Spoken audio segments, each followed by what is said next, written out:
little bit and share a little bit on your end. That's really powerful.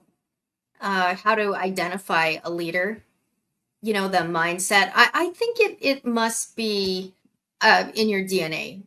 And you kind of come into contact maybe like because for a 12-year-old to believe that they're called to do something.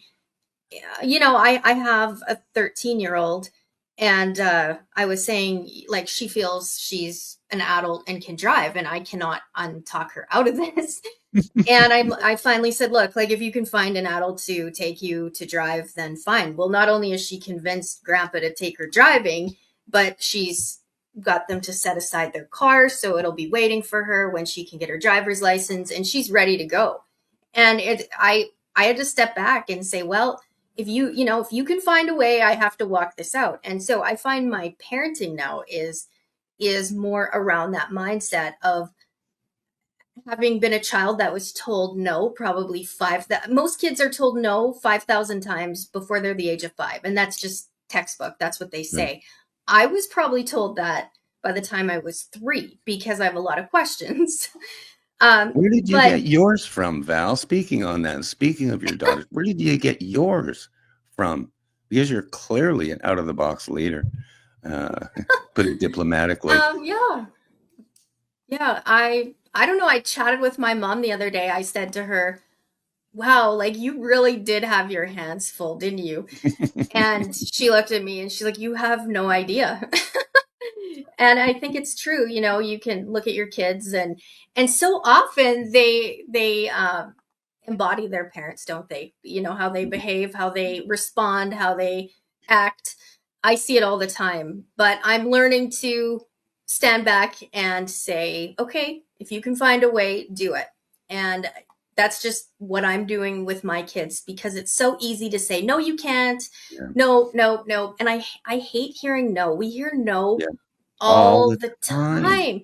And it just about makes me sick. Like, and I wait and say, like, when can we talk about the solutions? When can we come up with some ideas? When can we build something?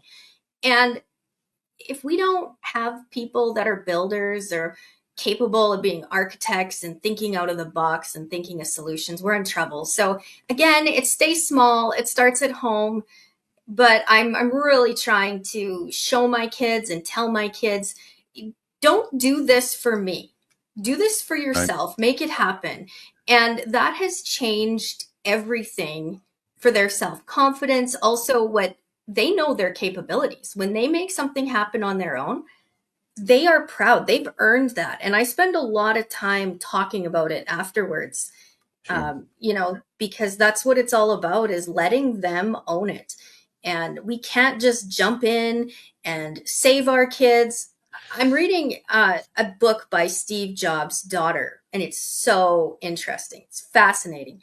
I'm only 25% there, but I want to be careful I'm only 25% in, but I'm reading from the daughter's perspective, being Steve Jobs' daughter. And there's so much entitlement that's creeping through the pages.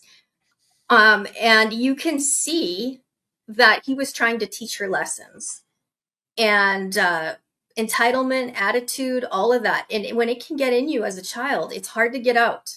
And I say that as a Canadian here in America, and you can see it. You can see it. There is a not just a border that divides us. There is an attitude. There is a way of thinking, and you have to address it. And I've worked with other families that have come from Canada to the United States.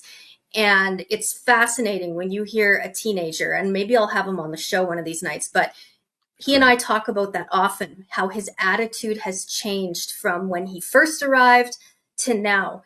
And so it can have consequences if entitlement creeps in, or you raise your kids entitled. You're going to pay for it. You will pay for it. And if you take the breaks now and you teach them when they're young, these are lessons that they will carry as adults, and I don't think you can skip it. So you and I, Greg, say we wake up in kindergarten every day. We're ready to learn.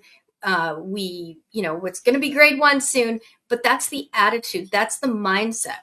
that we have to be